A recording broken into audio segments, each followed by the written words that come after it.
I want to know if you guys are learning anything at all this weekend. That's what I want to know. Are you getting anything at all this weekend? Are you feeling things you haven't felt before? That's what I want to know. That's important. That's crucial.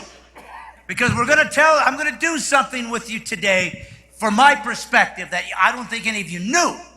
How many of you guys actually have seen me at some of the Promise Keepers over the years by round of applause? Okay, bunch of guys. How many guys never heard of me, could care less? Round of applause. Pretty much the story of my life right there, thank you. Bunch of guys just going, we're really here for the sandwiches, but thank you. Well, I want to tell you something. In 2003, Promise Keepers took a risk and did something extraordinary.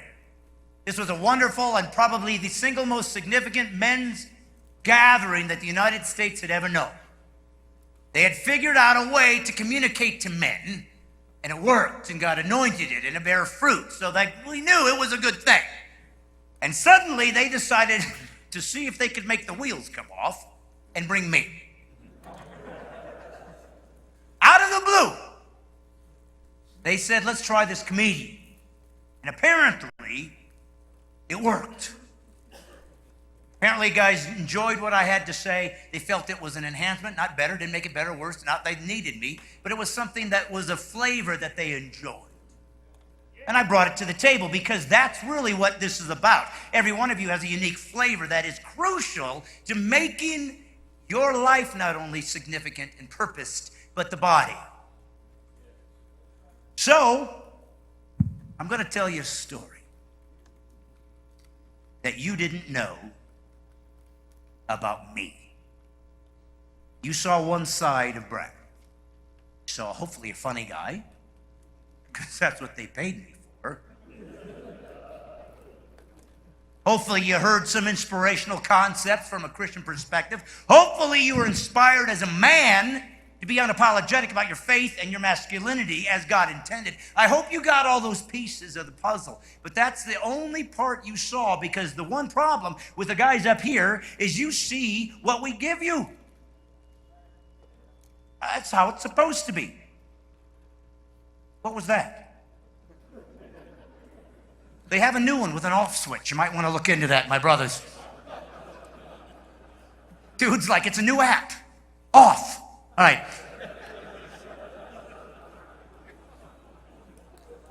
It's a guy event. I can talk like that. I'm going to tell you a story. Mine. The first time in my life I almost died was the day I was born. I was born in a little town called Bremen, Indiana. 5,000 people, farm town. I'm from Indiana. I'm a Hoosier. I never bring that up. I don't know why. I guess it's because every time I've ever said, hey, I'm from Indiana, there always seems to be some guy in the crowd going, Indiana, well, I'm from her too. Okay, woo, woo, woo. You know. And usually we're related. So,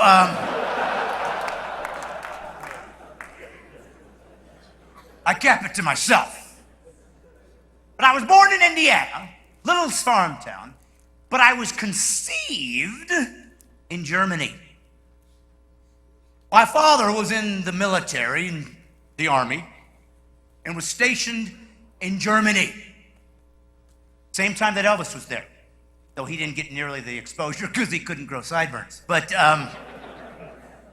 he was there, and my mother went to visit him. These are two young teenage farm kids from Indiana, never been out of the state. Suddenly, they're overseas. And apparently, these two farm kid rednecks from Indiana couldn't find anything to do in Germany with the, Bavarian Alps getting in the way. And also, apparently, they took time to make me.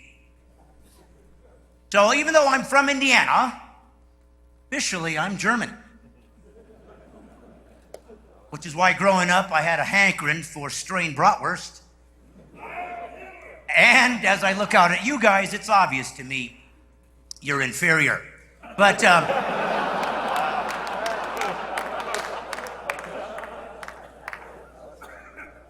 that's us Germans. So I was from Germany back to Indiana. And here's the interesting thing, my brothers. When my mother found out that she was pregnant, my mother did a very evil and devious thing. My mother prayed to God and said these words: if you will give me a son, I promise to dedicate his entire life to you. Without my permission, without asking me, she gave my life to God if he would grant her petition of giving her a son. And here's the interesting thing, my brothers. When you give your son or daughter to the Lord, and he answers that prayer, he takes you serious. When you dedicate your child to God, it's like being made in the mafia. He doesn't let you out until he kills you.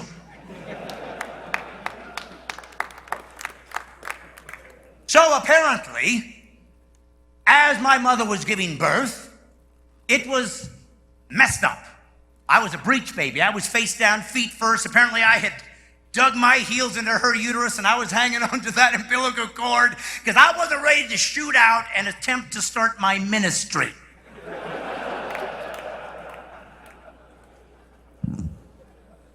But I was in, and I almost died, and I didn't. And my mother almost died, and she didn't. You know why? Because she dedicated my life to God. He took it seriously, and I believe at that second, at that moment, in the womb, God gave me every gift I was ever going to have. He anointed me with every bit of information that I was going to need to give to God, to men and women throughout the country. The territory that I was going to cover, the people I was going to reach, it had been established in the womb at that very instant that my mom created that. I'm telling you that I was sent to Nineveh. God had a plan for me before I knew it. I could not have possibly imagined that that life of mine would entail being a comedian. How would anybody think they're going to be a comedian? And how would that apply to God work? But I should have had an inkling, because I wrote my first joke in kindergarten. It was a kindergarten Friday, and teacher decided that we're all going to have a puppet show. She decided to pick two kids to do the puppet show. She picked me and another kid. Now, there was no script. They just stuck you behind this cardboard thing, gave you a puppet, and said, run with it. I immediately said, I'm good. This is going to be fun. This is a blast. It's extemporaneous. I'm ready to roll. I look at my partner, and he's soiling himself. So I said, I'll take the bull by the horns. I said, hey, let's play hide and seek. Okay. I said, you hide and I'll count. And I proceeded to do this. 1, 2, 5, 39, 16, 105, 35, 88. And the kids were rolling. Because there is nothing funnier to a kindergarten kid than the old look, I don't know how to count routine.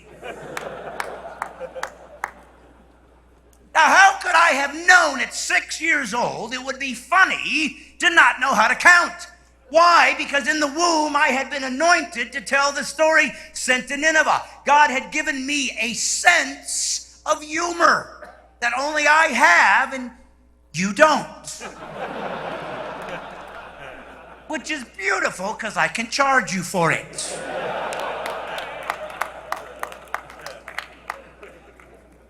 A unique sense of humor, an understanding of humor in a deeper sense than others get. That's why I happen to have that anointing. Not better than you, it just happens to be my gift. And I got out of that place and I walked through those kids and I felt like a man. They laughed. I felt good. I was making them laugh. I felt amazing. Look at me. I'm the star of the show. I felt it. I knew at that moment, it's as though this is where I belong. I'm supposed to talk and bring laughter and communicate to people. It's as though I was anointed because I was sent to Nineveh. The next week, just to show you something you need to understand, my brothers. When God gives you a gift, it is not yours. You are not allowed to spend it on yourself. It is a package for which he wants you to deliver the only message that matters, his story. If you try to spend it on yourself, there's a price. Get to that in a little bit. The next week, just to keep me humbled, they decided to have another puppet show. Apparently, I had made it so successful that this was going to be a weekly event. And I figured they're going to pick me because I believe I've established that I am the puppet master of this grade.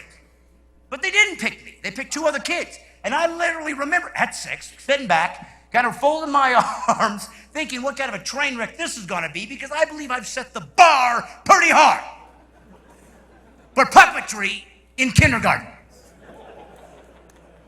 I can't wait to see what this guy has. And I watched in horror as I saw this take place.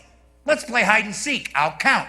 1, 9, 13, 75, 88. The kids were rolling, and I'm looking around like, hey, that's my bit. I wrote my first comedy routine at 6 and had it ripped off a week later. Welcome to show business.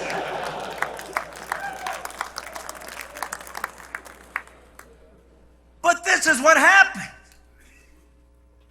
I was sent to Nineveh to tell God's story funny. And I was just a little kid in Indiana with a sister and younger brothers. It was a little town, simple and easy. It's how life was supposed to work. Mom is there, dad is there, and life is good and easy. And you can count on him. Suddenly, once in a while, I would walk outside of my house and find my mom crying. And something was wrong. Dad wasn't around so much. How could I have known at that young age that my dad had taken a mistress? How could I have known that my father told my mother he loved her, but he wanted to have sex with other women?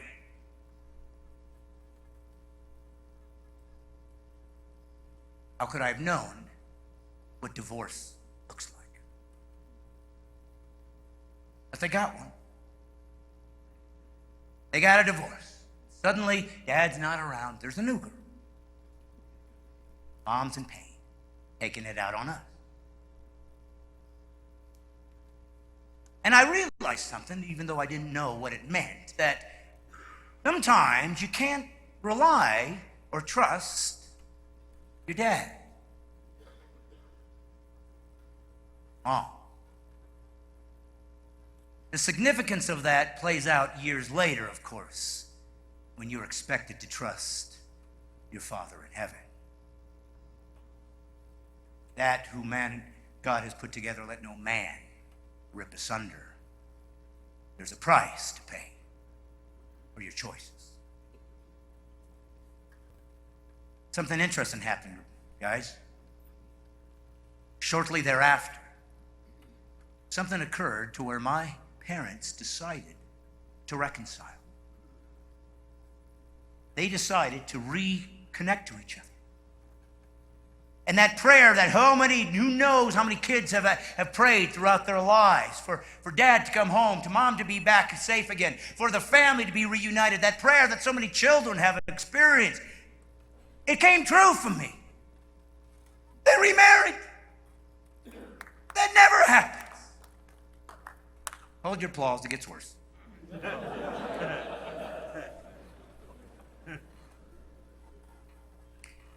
And we sat there in a justice of the peace's office, and they remarried. And they decided they were going to move to California. And we did.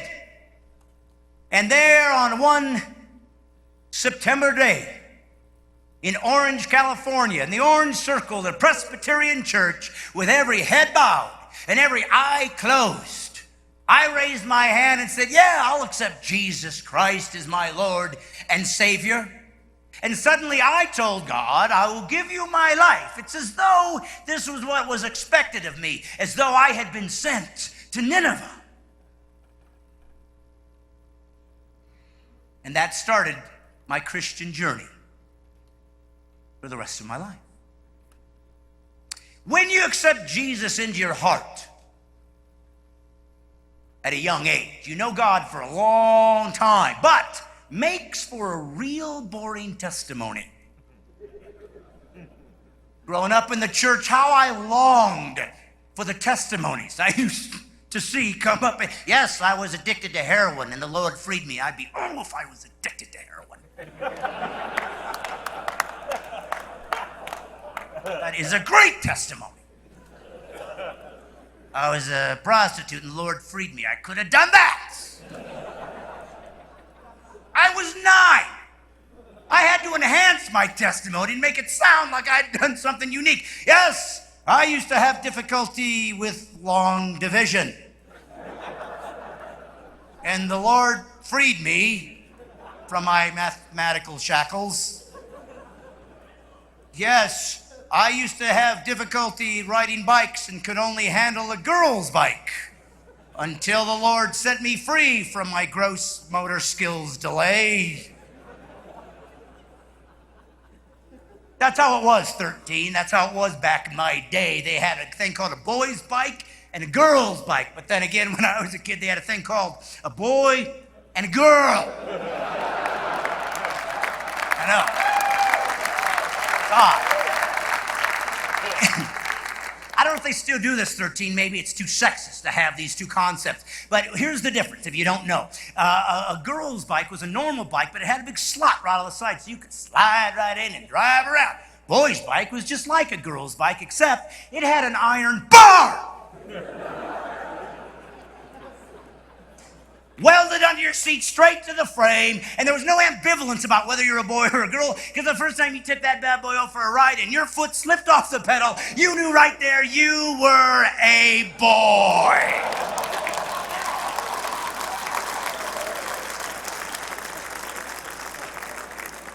And my sister would laugh at me. Oh, it's so funny when you get hit in the, well, we got Baptists, loins. That's in the Bible. Got hit in the loins. And she would be so smug, she would be so smug. Oh, it can't hurt so bad. Just feels like when girls get hit in the chest. Yep, it's just like when we get hit in the chest. Yeah, it's just like when girls get hit in the chest. No. No, that's a gland. We're talking about an organ here. You want to feel it, ladies? Take your eyeballs, pull them out, hang them here, do this. That's what I'm talking about.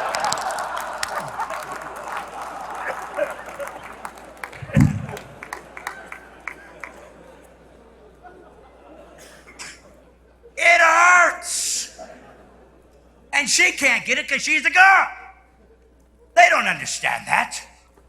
And it couldn't make any sense to me because I don't understand God. He's a perfect God. He knows exactly what he's doing. He made me the way he wanted me to, and yet here I have an organ just vulnerably hanging out. God, what is going on? And then I realized, I read the Bible, and all the answers are there. It was right there in the beginning, because every other organ in a man's body, his heart, his liver, his spleen, protected by his rib cage. What went wrong? Nothing went wrong. The one stinking rib he took to make girls was the one protecting my loins. That's what went wrong.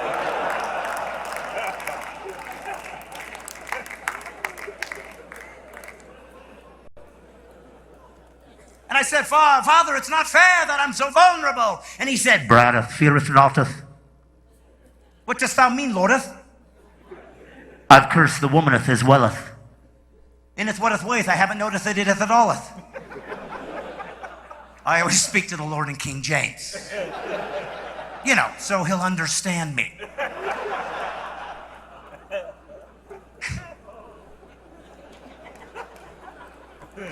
See, the guy's not laughing? Heretics. I'm just saying right now. Just saying. I've altered their hand-eye coordination. In what way? I'd never noticed. I thought they were just, Oh, you mean when they throw the ball?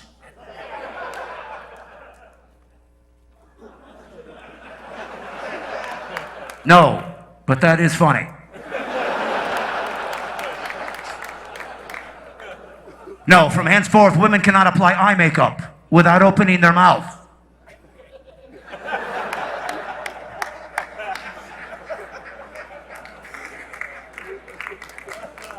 They're different than us.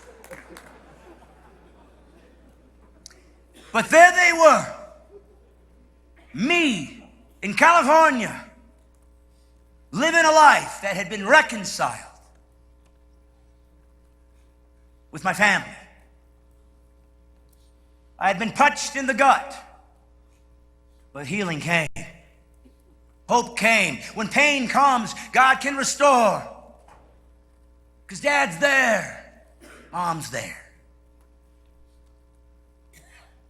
And one day, as I sat in my garage and was working on my bike, Dad came in and said, "Hey, I need to talk to you." And we went into my room and sat down on the bed, and he put his arm around me and said,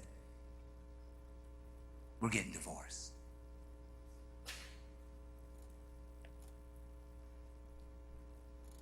You're not ready for the first one. You're never ready for the second one. And I learned something, my brothers. Anybody you hang on to that will love you and promise to be there for you is a liar.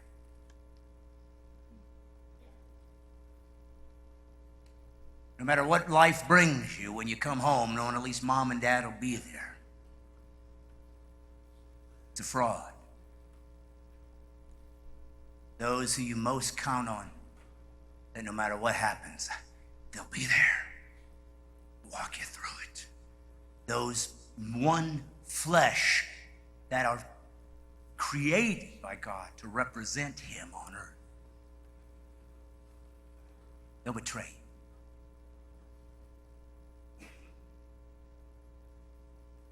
you. And you learn to build a wall around your heart. Because when I would leave my father, my mother moves back to Indiana, and suddenly my brothers and my sister lived 2,000 miles away. Family wasn't just separated, but they were ripped apart and miles away. And if I left my father to go see my mom and my brothers, I had to leave my dad, who I didn't want to leave. And so it ripped open that scab, that wound, because I felt bad leaving him, but I got to see my mom and my brothers. I want to be with them, and I would, and we'd love it, and we'd be together. But then I got to go home, and that would rip at me again. And at 13, you can't take it. And I sat on a tarmac in Indianapolis, Indiana, with tears thrilling down my face. And I said to myself, I will never feel again. Because I couldn't survive. Couldn't count on anybody. Can't trust anyone. And I can't take this pain anymore. When you're 13, you don't have life experience. You just try to survive. And I built a wall around my heart, and it works. It works. Pain can't come in. It worked. The problem with a wall, though, is it works both ways. If you can't let pain in, you can't let love out. You can't feel, or you can't experience Father love. Relationships are to be feared. Relationships are to be kept at a distance. They are to be controlled so you can't get hurt. And little do you know that relationships are created by God so you can survive, so you can live, so you can fight.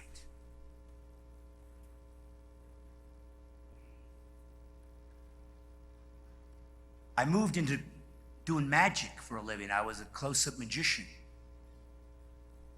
and knew some very well-known magicians, still do. Actually created some magic tricks of my own that got published in books. And from that, I created a comedy magic show because I loved the concept. But what I began to see is as I spoke to people and brought laughter, I found that more compelling than the magic. And I got rid of the magic, and suddenly I was a comedian. And I loved it. I love the intellectual element of trying to inspire people. And suddenly, soon thereafter, I got involved with a place where they bring comedians into churches. And I was to talk about churches, about my faith. And I know how to do that. I'm a Christian. I know how to do that. I never use curse words in the comedy clubs. I didn't use gratuitous sexual references because I believe creativity is funnier than crude. The arts should be controlled and ruled by Christians because God gave us the arts. So I came up there and I did comedy in the nightclubs without any of the curse words. And I was making a living. But now I could go to churches. And as I spoke to my friends and fellow Christians, I would throw in some inspirational concepts because I'm with them. And they liked it and they enjoyed it. And I felt something in my spirit that said, wow, I've been in front of a lot of audiences, got a lot of laughs. But when I give them things about God, it's like I'm complete. I feel like this is who I am. I'm supposed to be here. It's as though I was appointed to do this. It's as though I've been sent to Nineveh.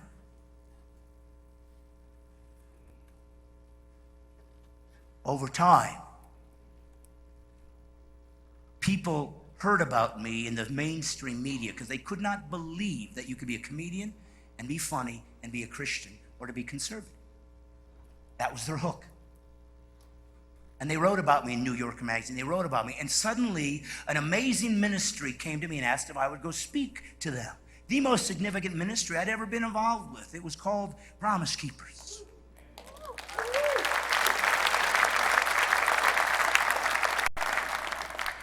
And I stood on stage, the first one in Lubbock, Texas, in 2003.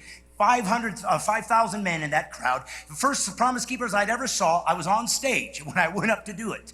And I thought I would just give men some good comedy laughs. But as I sat and looked at these men, I saw brokenness. I remember thinking in my mind, there's a man out there whose wife has left him. There's a man out there who's gay. There's a man out there who's having an affair. There's a man out there who's an alcoholic. There's a man out there addicted to pornography. And I decided that I didn't want to just give them comedy. I wanted to inspire these men. All I wanted to say was, I'm not a theologian or a philosopher. I'm just like you. I'm just on this journey doing the best I can. Let me bring you some laughs and let me encourage you that we're all in the same boat. I'll fight with you. Let's go do this. And I brought it to them. And at the end of my set, I got a standing ovation and they were laughing and loving it. And I remember walking off stage and a man who is in this audience today, right there, Harold Velasquez, who brought me in, wonderful man of God, sit there as I came off that first time with his mouth open and said, what did you do to these guys?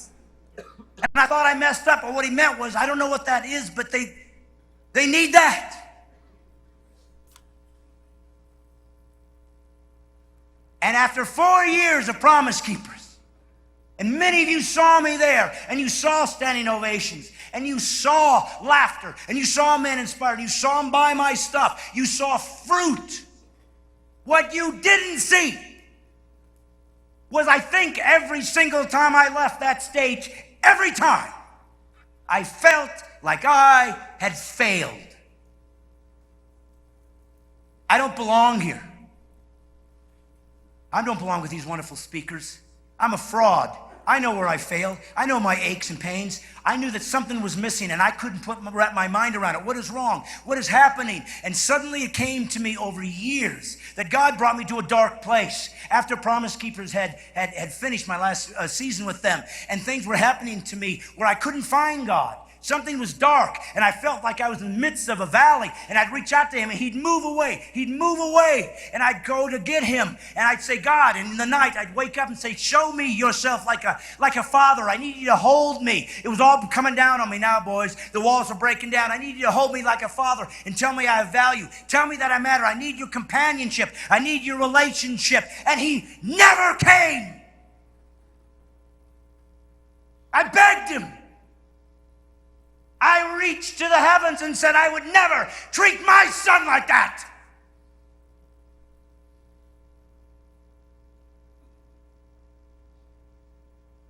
And after years of the dark place that I don't even have time to go into, something happened to where I said, I don't know what else to do. I'll minister for you. You see, a long time ago, I had been called to Nineveh. I had taken the gift of comedy and I spent it on me. Instead of him saying, your gift is you teach others, inspire them, and the package is comedy. Oh, you deliver it. I own your footing. It's mine.